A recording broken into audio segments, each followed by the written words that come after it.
Arkansas Residential Landlord Tenant 2007, which gives landlords immunity from tort liability. Arkansas is the only state where a tenant can be criminally charged for being late on their rent. Gallagher says the Tenants' Bill of Rights would have a clause that You okay? Okay. I mean, it was behind. It just slipped behind. I wonder if they caught that on. That's why we try to get that big one. No, when I got up, it slipped back, and I didn't know it was too far back.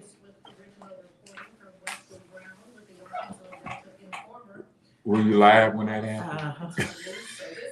Okay.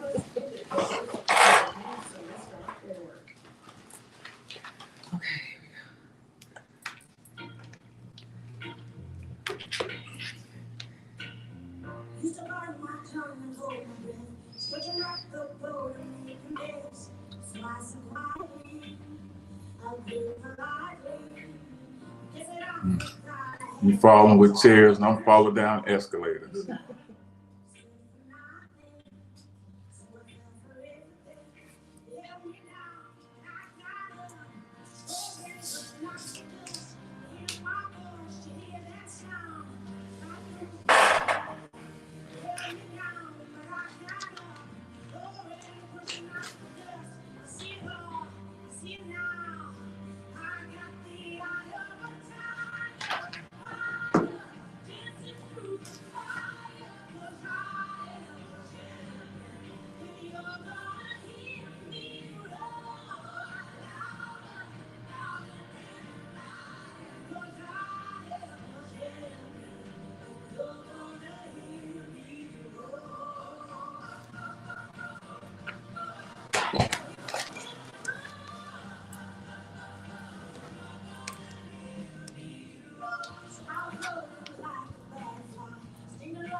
Oh yeah, that's what I made. Can you pull it up here?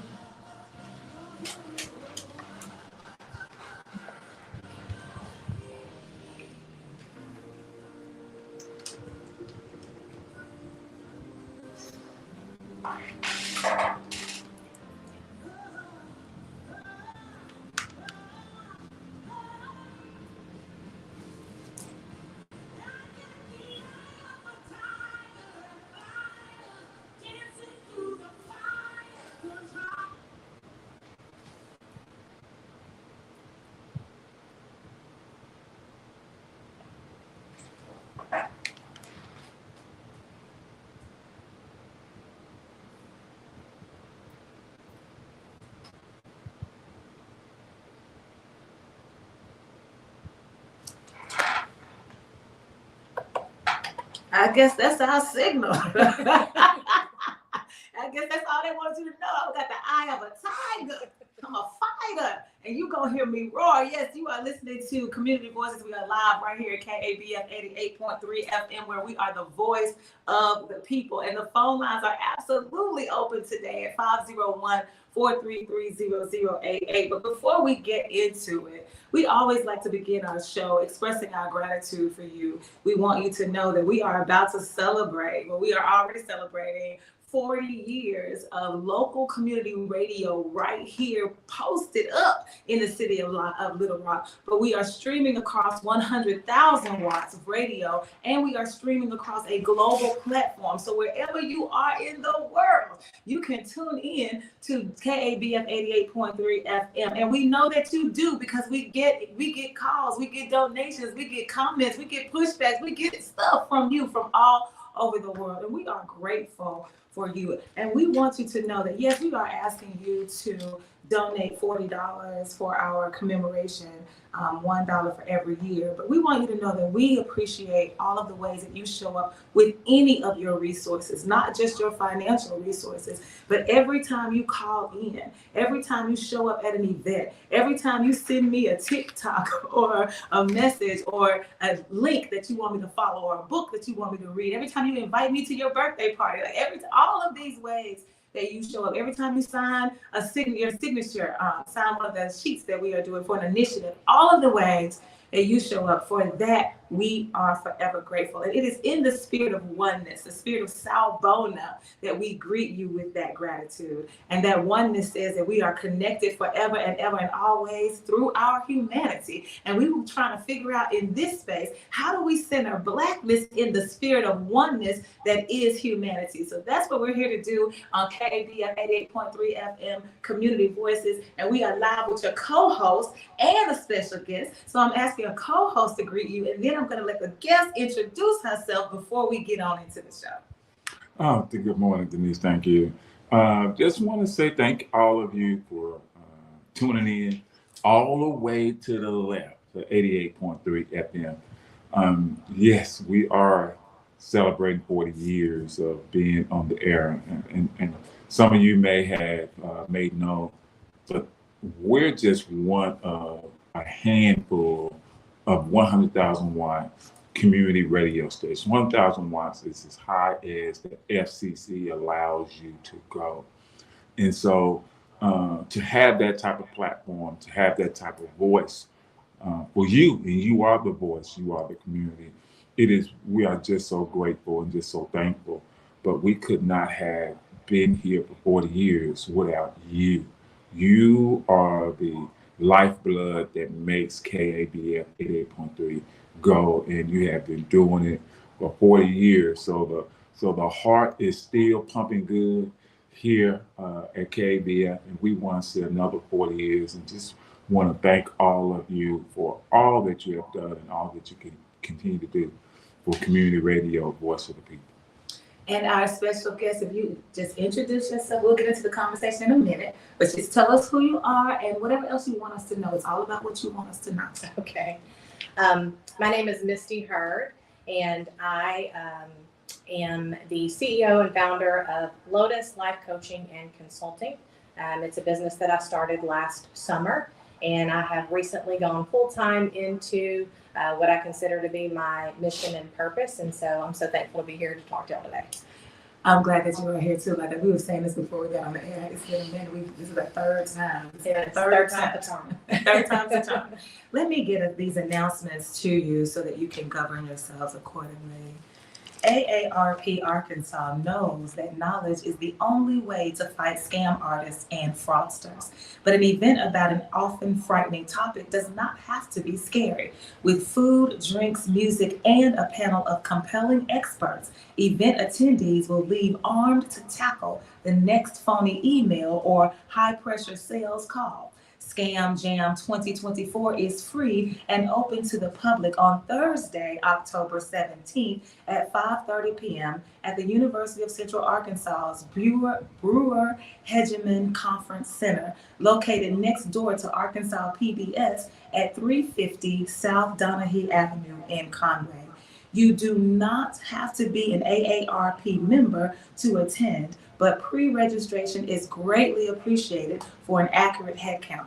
Registration is available at events.aarp.org/scamjam24.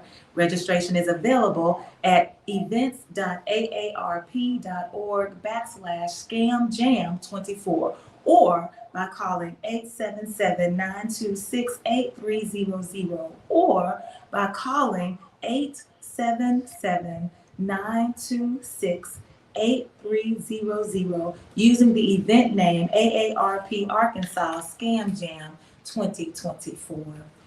There's a free home buyer workshop series. We will conduct a comprehensive series of workshops that will cover the home buying process with industry professionals during each session. The workshop highlights are about credit, home inspections, appraisals, realtors representation, down payment assistance, loan products, building a home versus buying existing homes. Tell a friend to tell a friend. When is this happening? On October 19, 2024 at the North Heights Recreation Center, 4801 Allen Street, North Little Rock, Arkansas, 72118 from 12 to 1:30 p.m. Register on Eventbrite to reserve your free seat or scan the QR code, which we have here. And so if you need more information about any of these announcements that we are making, be sure to call the office at 501-372-6119. Our station manager, I think that's his title, Charles, right, will be there to make sure you get all the information that you need. Also, free.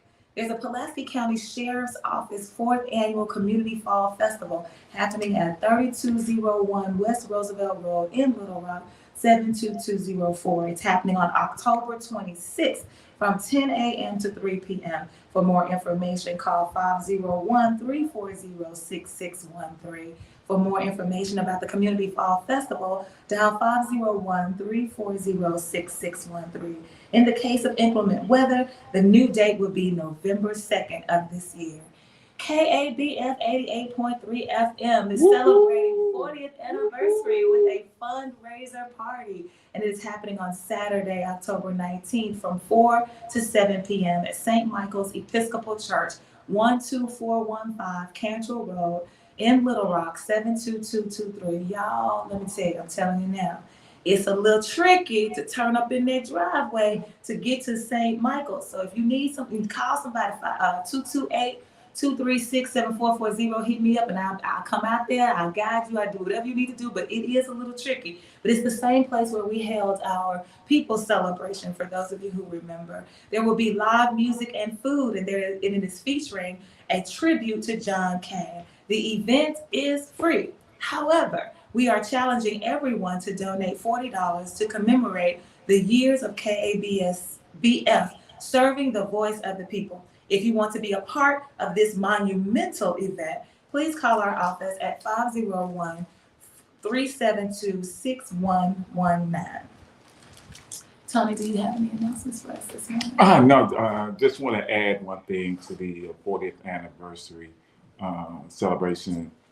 It's also a tribute to Zach Paulette, longtime person that was involved with KABF from its inception, when KABF was actually on Arch Street, 15th and Arch. He was instrumental in getting the grant to facilitate the created KABF. And so it's going to be a tribute to him also. Okay, I want to make sure that we get our tidbit in for today. But while I'm doing that, I want to say thank you to all of you who continue to reach out to me during this season of sadness in my life. I really appreciate you. And then to those of you who are calling and asking about my brothers, because you know that they live in Florida, I am always just so overwhelmed by the love that you show to me, not just through the station, but just in my own personal life. That you are willing to say, hey, I'm thinking about you. Many of you talk about praying for me, and that means so much. So my brothers are fine. The older one, Derek, he and his family have evacuated to Fort Lauderdale in the midst of the now 2 hurricanes that they've been dealing with. And then my brother Dwayne is like, look, we've been living here 20-some years, we just gonna ride it out. And so we'll see what happens. But thank you all so much for all of the ways that you show up for me. I really, really appreciate it so very, very much. I also want to say thank you to those of you who showed up for the Walk for Community with Just Communities of Arkansas. We were hot. It was so hot, but we were still walking. We want to say thank you to the National Park Service. Thank you to Central High School. They had the band that was leading us. So all of the people that came out to walk, the vendors, we are so glad. We do this walk every single year. It's usually in November when it's a little cooler, but this is an election year. So I want to say thank you to those of you who showed up. I feel like there's some more greetings some more thanks I need to give. If they come up, then I'll tell you. But here's our EJ God tidbit for today. Misti, every single week, we pull an event, a tidbit, we call it a tidbit because it's just enough information to fit on a calendar.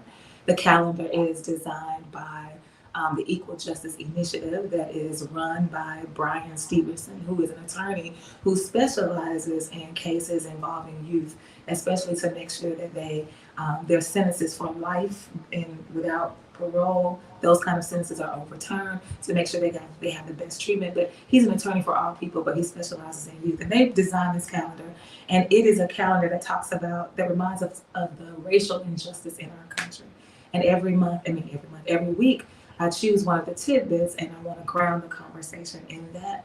And so that's where this one is coming from. It just so happens to be on today, October 8th in 1953. So on October 8th in 1953, the police department in Birmingham, Alabama, cancels an interracial baseball game organized by Jackie Robinson, citing a city ordinance against mixed athletics. So on October 8th in 1953, the police department in Birmingham, Alabama, cancels an interracial baseball game organized by Jackie Robinson, citing a city ordinance against quote unquote mixed athletics.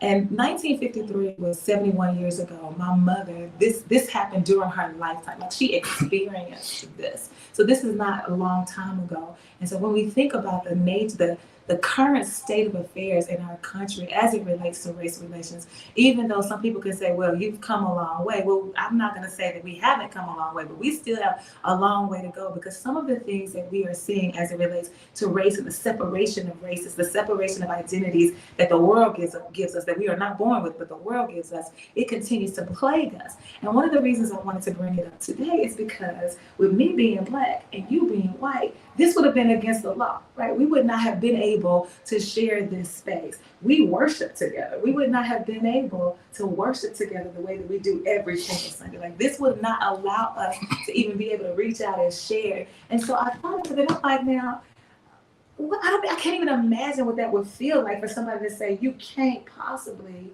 build a relationship with me just because of what you look like. Like, it doesn't matter what's in your heart. It doesn't matter what's in your soul. It doesn't matter what's in your spirit. It doesn't matter what your personality is. Just because you're Black, and just because the world tells me I'm Black, the world tells me you're white, we couldn't be together. So that's very interesting to me to think about. And I also thought about it because of you, Tom, because you're 62, right? So if it was 71 years ago, that's not that long ago, right? It's not that long ago. And some of these archaic laws are actually still on the books. I don't believe that this one is, but some of these laws are still on the books, and people are still using them. When we were talking about down with debt, and then that same announcement came up again about how the landlords the housing laws, like, some of these laws are still on the books from way back when, and they're still using them to affect our lives today. So I always want to make sure that we are grounded in the fact that we still have work to do as it relates to race relations. I do not call it reconciliation ever. You will never hear me call it racial reconciliation, because to be reconciled means that there had to be a previous relationship. And I don't believe that there was ever a real relationship established between Black folks and white folks in particular, but any non-white folks. And so you can't go back to something that was never there. So we've got to work on building the relationship across all of the races. And so I just thought that was interesting. And I wonder, do you have a comment about that? I mean, honestly, it just kind of blows my mind, right? Because you and I have been building relationship and just community around each other. And throughout my entire life, I would say just being a part of the LGBTQ community myself, it prompted me a couple of years back to get my DEI certification. It's something very near and dear to my heart. And for me, I'm thankful for how far we've come, but it just breaks my heart to hear that was even a thing. And as you were talking, both of you were talking, it just reminded me, yesterday's EJI tidbit was about this judge in Louisiana, and this was in 2009, who refused to sign a marriage license for an interracial couple. And he said that in his lifetime as being a judge, he has never signed a marriage license for an interracial couple. And he said that it was against his belief that that the races shouldn't mix, and so this is 2009.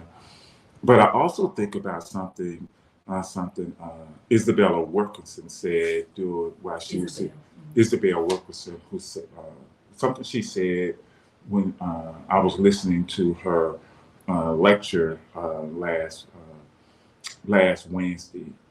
She said that, can you imagine the amount of pressure? I never looked at it from the other side with white people. I always looked at it with Black people, what we had to do. And she said that, can you just imagine the pressure on white people also, that you have to, if there's somebody you like, and there's someone that you want to be, just talk to, or just want to stop on the street and just have a conversation, you could not do it, and that pressure, from both sides, and don't get me wrong, I'm not saying their pressure was anything like the pressure that was put on Black people, but I'm just talking about there was pressure on both sides, and it really hindered the facilitation of relationships, like you and Misti was talking about, Denise. It really hindered how you could interact and grow and learn, and in a way get rid of some of these issues that were blocking our society. And one of the ways that we're going to be able to, the only ways that we're going to be able to live into the spirit of oneness that Sawubona invites us to consider, is to be vulnerable and transparent and honest and authentic in all of our relationships with people, regardless of who they are, what they have, what they don't have, what they look like, where they live, where they don't live. And so I want to make sure that I say this. I feel like I've tried to say this to you, Misti, in a number of ways, but I want to be crystal clear. When you talk about, Toney, what Isabel Wilkerson said about the pressure, yes, it's on the side of white folks, but thinking about my own dealings with race, one of the things that I've always felt like I have to do is guard my own heart, guard my own heart, guard my own spirit, guard my own sacredness, that I believe that lives within me. Like, I am sacred, I am holy, I am divine. I have to guard that. I have to guard against anybody abusing me or misusing me. And so first day that we met, I know it had to be at church, but I can't remember the first day. But you have been like, hey girl, la la la, and I'll be like, You're like, come on, we love you.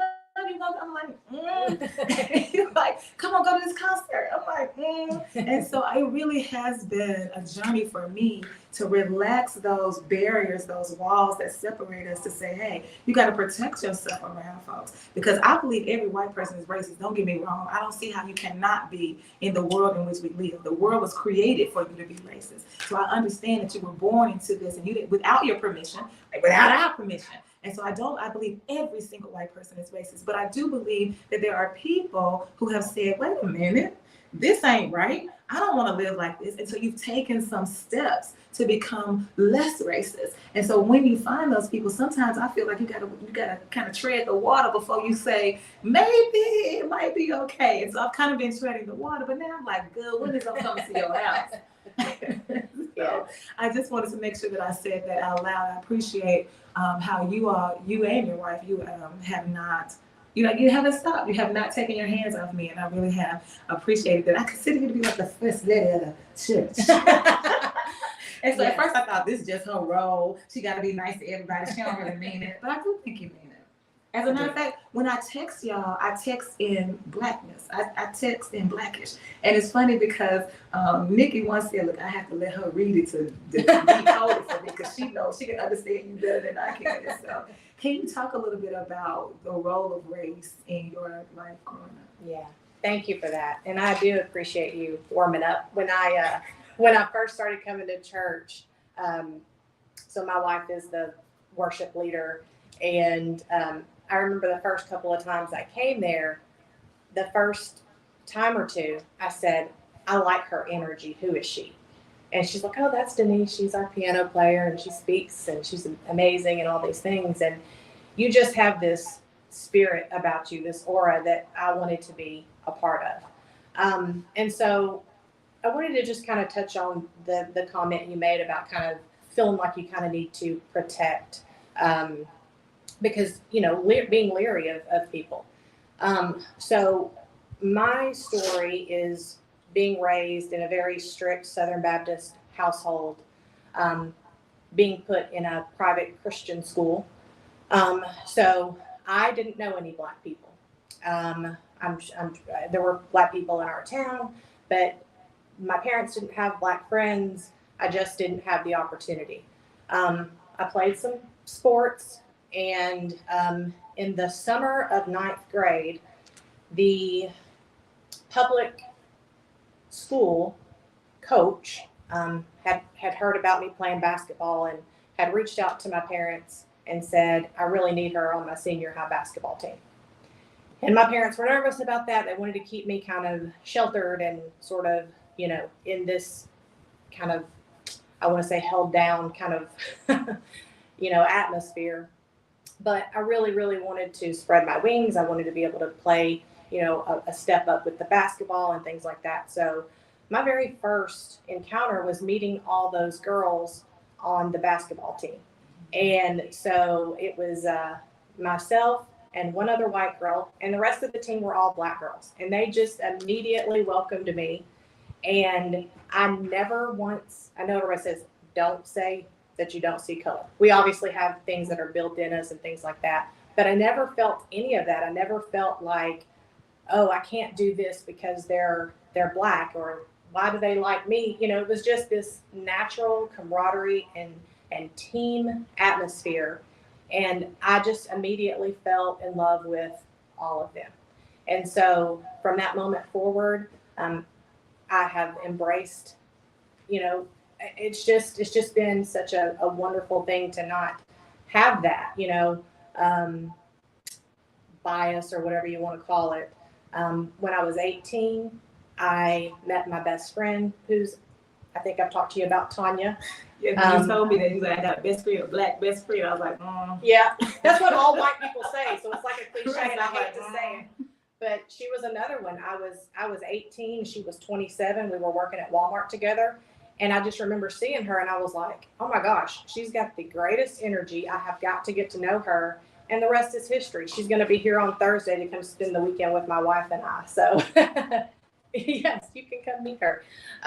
So it's just, I think back to what you were saying about kind of feeling like you might need to guard and things like that. I think the biggest thing for me, I can't speak for other white people, is I'm always afraid to say the wrong thing, right? Like, my best friend's Black, you don't want to say that. And I don't ever want to offend, because we don't. I can speak for myself. I never want to say the wrong thing in the way that you feel like you have to kind of protect. I'm always like, let me not say anything offensive, because when I look back on it, it just makes me want to cry. Like, I can't even believe it's a thing, even today. So thank you for sharing that. I remember at your, why were we at y'all's house? It was a wedding party. It was a white woman there. At Amy's house. Amy's house. Yes. Okay, it wasn't your house, it was Amy's house. And then, so it's funny, not funny, ha funny, but it's interesting how we always talk about how race shouldn't be an issue and we can't believe it, but it always comes up. In every situation, it is going to come up. And I think that for me, it is important that we build the kind of relationships that will allow you to say what you need to say, so that when you say it, you can get checked on it, so you won't say it again, right? And so that's what relationships are about. Because I say this all the time: if you don't correct a person, you don't love them. That's how I really feel. That if you let a person, you see that they are wrong, you see something is wrong, you see they have a booger in their nose, you see whatever's going on, and you don't say anything, and to me, you don't love them. And so we have to find a way to create these spaces where we can relax and say what's on our minds, say what we're thinking, and say what we're feeling. But I don't think that that happens at first. I think that that is built over time, which is what we're doing, building over time. But you chose this song, Roar. I asked you if there was a song that you liked, that you were motivated by, and you chose a song. It's by Katy Perry. She's white, and I was like, I was like, I need to find a cover by a Black person, because that's what I do. And I sent you a cover. You were like, and then you sent me this other cover. And so I was looking at the words, and one of the phrases one of the phrases in the song I really want to pull out. It says, "You held me down, but I gotta get ready because I've had enough. I see it all. I see it now." And so as I was looking through the rest of the lyrics and I'm thinking about this song and I'm listening to this song, she gets to this point where she's like, look, I've been in this situation where somebody else was dictating for me. Somebody else was controlling my narrative. Somebody else was pushing me to see things in the way they wanted me to see them. But then it came a point where I realized that somebody was oppressing me. I realized that somebody was pushing me down. And I decided, whoa, I am going to raise up. I am going to be enlightened. I am going to come up out of this, and you're going to hear me roar. And I'm going to shake the ground with my roar. Like, I'm really excited about this. And she says, I see it all. I see it now. And so we have to get to this point in our relationships with all people where we realize, first of all, what we think we see is not what's really there. Right? So when you see a person and you think that because of their race, because of their ethnicity, because of their sexual orientation, their gender identity, their sex, their socioeconomic status, their housing situation, their transportation issue, whatever it is that you think you're looking at, you know nothing about that person just by looking at them. It's only when you enter into a relationship, and then only when you enter into a deeper level of, because there are levels to relationship, only when you enter into a deeper level of relationship. And I believe that's how we help people see themselves, is through relationship. Because if you had stayed in relationship with all those white people in that bubble you were in, you never would have been able to see how you really feel about race, because you were only impacted by it when you were in a different situation. So we have to take ourselves out of our comfort zones. We have to open ourselves up to relationships so that then we can begin to be enlightened. And once we begin to be enlightened, we can choose to do things a different way. And so when I think about you, like, because I want you to talk about the title I gave this session, this conversation, is jump. Because I feel like you jump a lot. Every time I talk to you, y'all doing something different. Like, y'all bought a house, sold a house, bought another house, sold another house, had a camp. And so now you have your own business. And so we talk a lot about Black entrepreneurship for sure. And I do want to make sure that I say this. We're getting ready to talk about your entrepreneurship as a white person, and I already know it's not the same thing, right? The hurdles that you have to climb are not the same. The obstacles that are in your way are not the same. I understand that. And so I really don't want to focus so much on the process of how you got the business, but what led you to say, hey, y'all finna hear me roar, right? I'm sick and tired of being in this. I'm about to do something different. Talk about what that was like. Yeah, so the past, 25 years, I've been in some type of sales position. And always considered sales to be my passion, and have always enjoyed doing it. Still doing it in this business. That's the consulting piece that I do. But about 6 years ago, I kind of started a spiritual journey. And having been raised, again, very strict Southern Baptist, there was a lot of, especially around early adulthood. So, 18, 19, 20, started really realizing, who I was as a member of the LGBTQ plus community, and how that did not align with my family, how it did not align with the scripture and things that I've been taught for my entire life. And so I I really kind of stepped away from church and God altogether. You probably don't know this, Denise, but I hadn't been in church until I stepped into New Beginnings Church in over 20 years. Wow. Other than, a couple of funerals and things like that. Just because of the church hurt that everybody talks about, right? So it was a big deal to kind of come back into church, but it's such a welcoming and open and safe space. But throughout the last 25 years, I wanted to just sort of keep climbing that corporate ladder. And I did that, but like I said, about 6 years ago, really finally realized, and it was through a life coach. She helped me realize that just because I wasn't a certain religion anymore didn't mean that I couldn't have a relationship with God. And she just said to me one day, she was like, "When's the last time you prayed?" And I was like, "I don't pray. I haven't prayed in a long, long time." And she's like, "There's no religion to prayer." And so I was like, okay, let me think on that. And so one day, about 6 years ago, I just started praying. I got some books. I started learning about meditation, the chakras, different things in our bodies that can be out of alignment, that can be healed.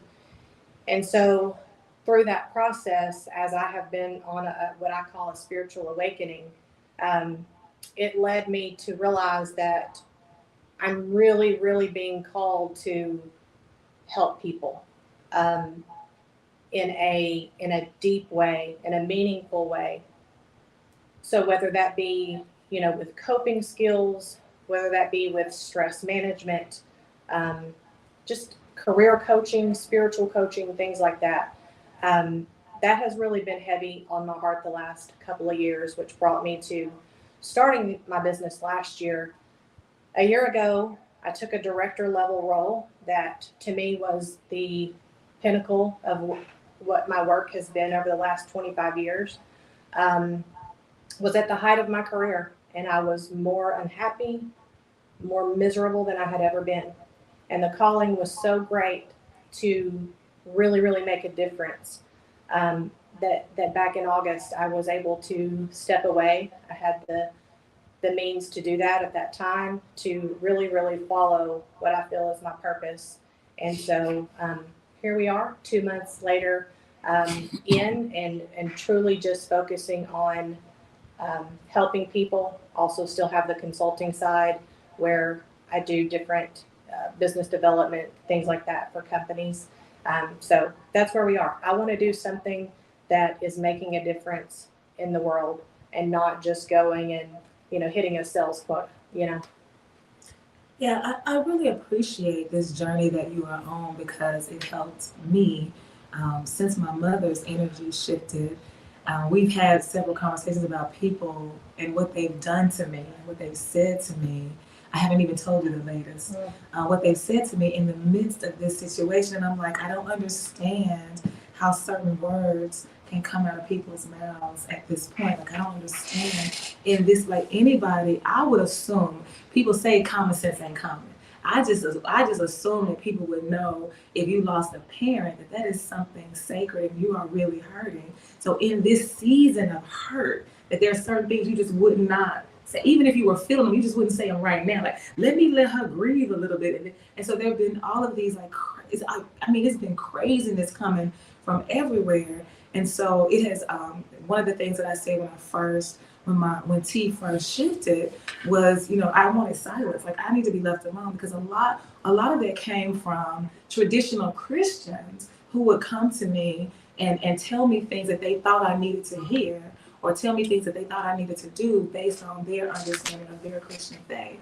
And even though they believed that they were coming from a good space, it was really causing a lot of harm. And so the first thing I said was, look, I don't need any company. I don't need any calls. I don't need anything, because again, you have to protect yourself from situations like that. But we were having a conversation one day, and the one thing that I really respect about your journey is that you asked me, you said, what do you believe in? You said, do you believe in heaven?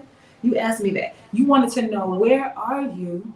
And so I will meet you where you are with who I am. and then we'll go from there if it's possible for us to go from there. And that was so refreshing, right? Because a lot of times, because I've talked about this, the woman who is from the funeral home, like she sent me some messages and I had to just say to her, look, don't send me another one of these messages. This is not how I practice my faith. And the assumption from you that this is the way I should practice my faith, that is very offensive to me. And so I appreciate this journey. And now you're talking to me about moons and I'm supposed to be, I still ain't released nothing.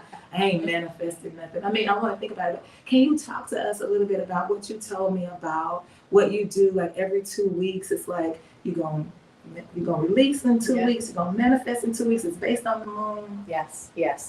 So this is another thing that I kind of picked up during this spiritual awakening and things like that. So there are different moon phases.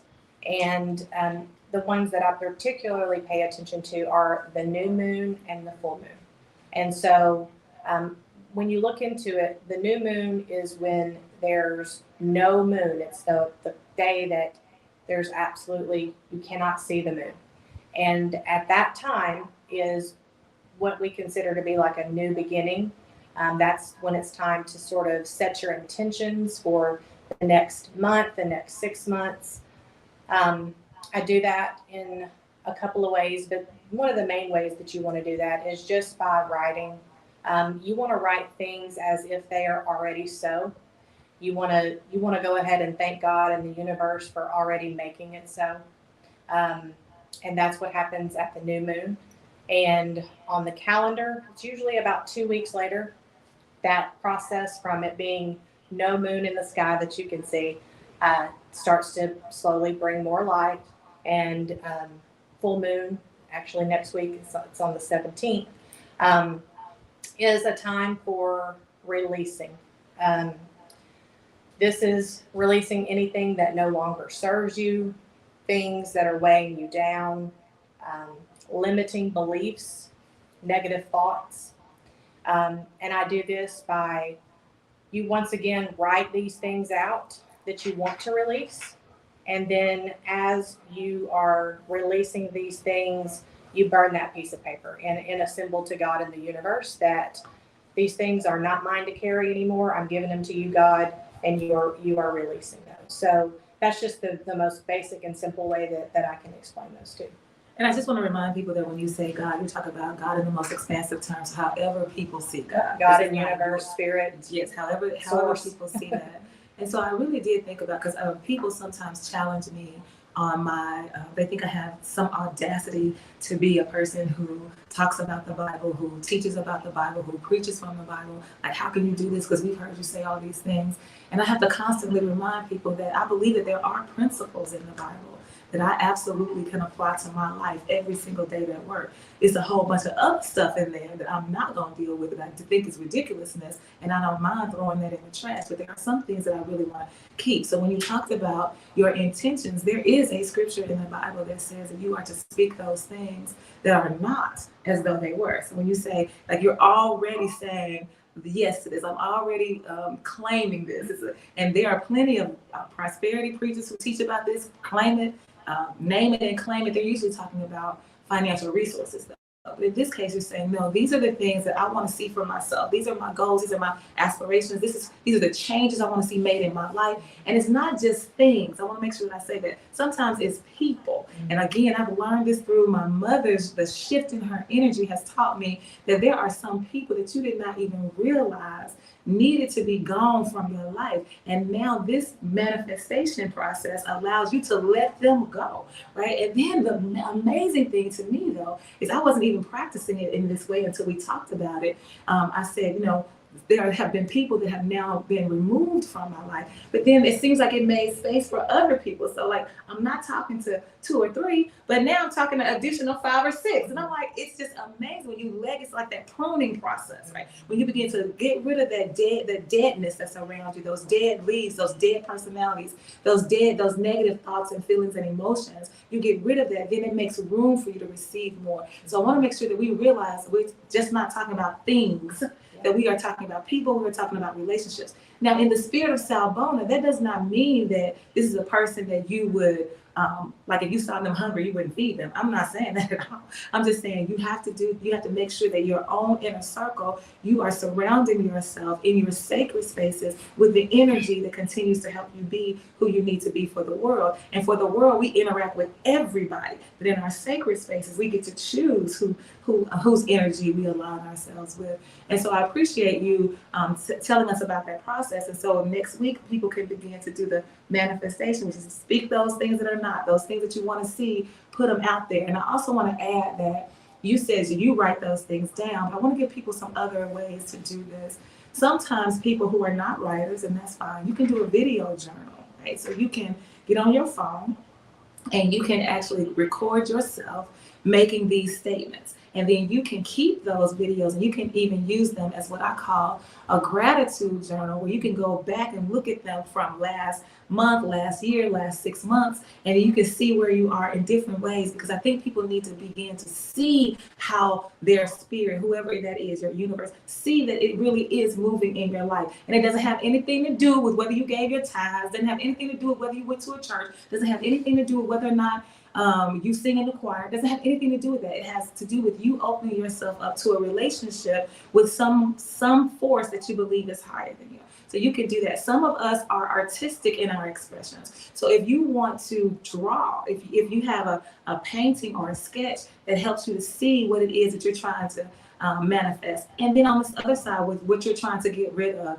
then you can do that. Some people may have an aversion to fire. You might not actually want to burn it up. I actually use these dissolvable sheets of paper. They're called spa paper. And so you can write it down on the spa paper, submerge it into water, and then if you just twirl it around, it will dissolve and it'll go away. And it's the same, it's all symbolic. It's the same symbol of your faith that you are believing that these things are possible. So I just wanted to make sure that we're talking about things and people, and that you can write, you can do a video, you can do art, like whatever, you can dance it away, like whatever ways. Oh, I was reading this book.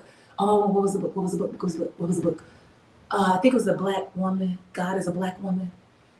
I think that was the book where she talked about sometimes she puts on a long skirt and she doesn't have anything else under it.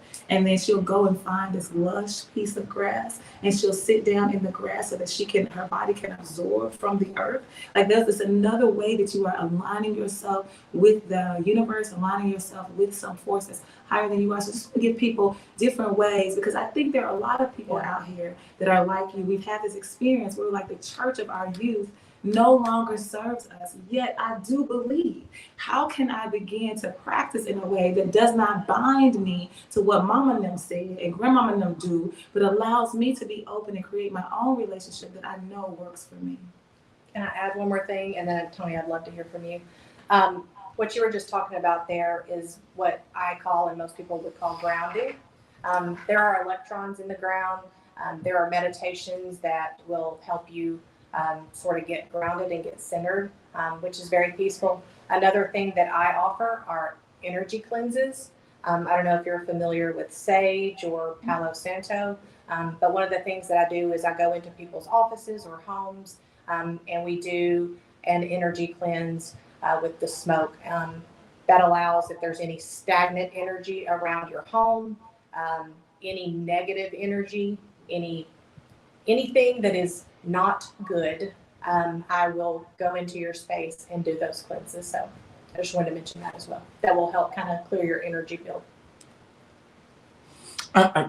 This is so helpful in so many different ways. And I think one of the things that happens, and you said it, Denise, that and you touched on Misti also, is that sometimes we get locked in a tradition, we get locked in an idea, and that becomes our focal point. And it's so difficult to move past that because it's so difficult to see what's beyond, this tradition that I have. And so just listening to the conversation, it talk, when the word enlightenment is mentioned, there is a verse in the Bible that talks about the eyes of your understanding being enlightened or being open. And if people can get to a point where they can open up to visualize or realize or take in this a newness, and at least consider it. It may not fit you, it may not work for you, you know, but it may work for you. And so just listening to it, you know, it's helping me understand some things, you know, that will help facilitate the next steps in my journey, but also in all our journeys. And so, you know, I encourage people to, you know, just listen to what the conversation was talking about in each person's journey, and learning, you know, just learning some different things, because I do believe that there's a balance, you know, with God, with the universe. There's a balance.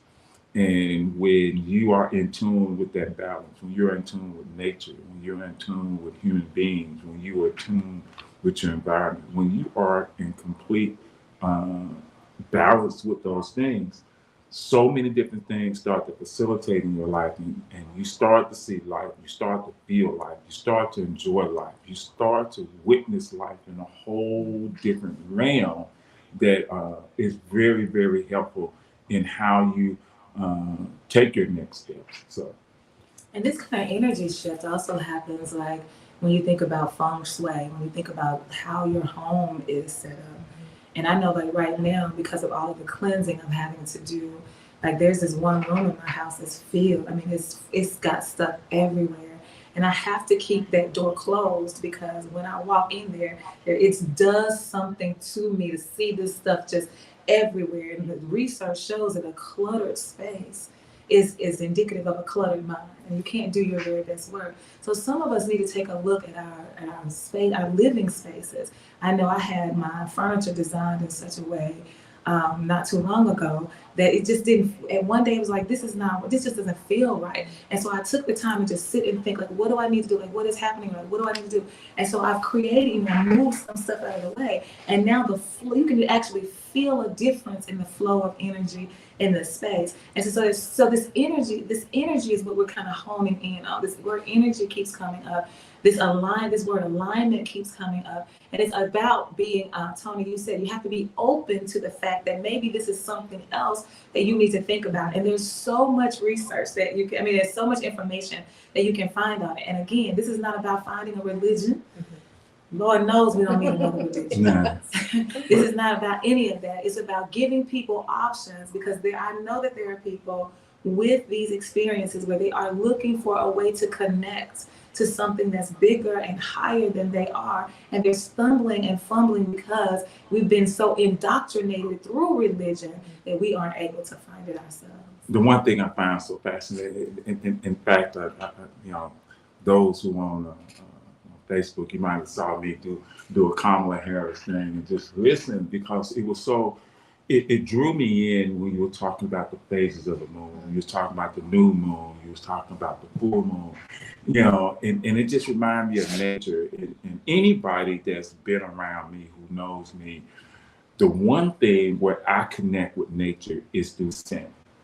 I love stepping out my house in the morning, going out on my deck, and just smelling the scent of nature, the flowers, and you know, the grass, and it does something to me. It puts me in a whole different energy that, you know, it makes me feel like, wow, I can accomplish anything. I can do anything. Me and Denise was talking one day, and I told her, you know, my perfect job would be to work at Kirkland's or in the flower shop at Kroger. That would be my perfect job, because it would smell the scent of the flowers all day. You know, what type of things could I create? And so when you're talking about the phases of the moon, I encourage people, try to find your place with nature. When you talked about the woman who would sit down in the grass and feel the energy, find your place, you know, your balance in nature, and it will help you. It will give you a whole different way of feeling and looking. And so there are so many things out there for us to step into. We just have to have the faith or the belief or the idea that I can do it. And we also have to have the willingness, we also have to have the enlightenment that lets us know that what we've been taught about religion is not true. That organized religion is not the design of creation for us. This is something that is man-made. This is something that is a construct. And if you are willing to say, like Katy Perry says, if you are willing to say, look, you were holding me down. Like I could not worship in the way that I believed was right for me. I could not experience God in the way that I believed was right for me, because you're telling me I got to do it this way. You're telling me I'm no good if I'm this way.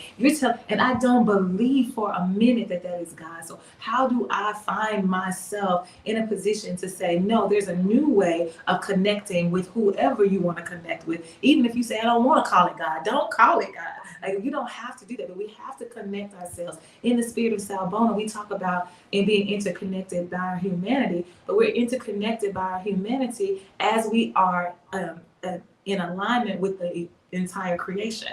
And so we as humans are responsible for the world. Like we are responsible for making sure that we are caretakers, that we are stewards of the entire world. So that includes the flowers and the trees and the birds and the bees and the dogs and the cats and the alligators and all of that. And so we're talking about making sure that you know that it is possible for you to see things in a different way if you are willing to open up to the glory of creation, which has absolutely nothing to do with whether or not you are carrying a Bible or whether or not you are going to an assembly every single week. We've got about 2 minutes, probably a little less than that, because I gotta say some stuff about your girl Lola coming in. Do you have any parting words for us? I'm gonna make sure that we give people a way to connect with you when we do the follow-up flyer to this conversation. But any last words you have? Well, first of all, last of all, I guess, thank y'all so much for having me. I do want to go ahead and just as we've talked about a few of the things here, this is what I do. This is what I teach. I listen to my clients, hear where they are in their spirituality, what they're wanting to learn. Are they wanting, to learn about meditation, stress management, other things that we've talked about here today? I want to offer your listeners 25% off right now. I also will offer a complimentary consultation. So the initial conversation, it does mean free. So just for us to sort of speak and see if there's alignment and synchronicity there, and see if we're a good fit for each other. And then from there, offer a 25% discount to your listeners, just to kind of open some doors and learn about how I can best serve them. I really appreciate the consultation, because people need to know that not everybody is for you. And so Misti might not be your person, Right. And that is okay. But the only way you'll know that is to have that consultation, because I've been to plenty of therapists. And after that first day, I said, oh, you ain't got to worry about me now another time, because of the energy, because of the words, because of the language. And so offering that opportunity for people to just, hey, let's just feel this out, right? I want you to feel me. I want me to feel you. Like, let's just see what happens here. And it may be that nothing happens here. So I appreciate that. Tony, do you have a last word? We got just a couple seconds. No, I just want to encourage people to listen audience to try it, because she said something that Misti said something that's so important. Stress management. Stress management is real. It's something we all need. Well, we're gonna get you ready for your girl Lola, who's already right outside the door. Don't touch that down for the next 2 hours, because you've got some music, some jazz that's coming that's gonna energize you, that will open you up, body, mind, soul, and spirit, so you can think about the different ways that you need to be enlightened. One way you need to be enlightened and go out to vote, but other ways you also know, think about the universe, think about your alignment, think about Sawubona, think about all of those things. And we're gonna get her started with with Misti's song, actually from Katy Perry, letting you hear her favorite song, Roar. Here we go. Thank y'all so much for watching. We'll see you soon.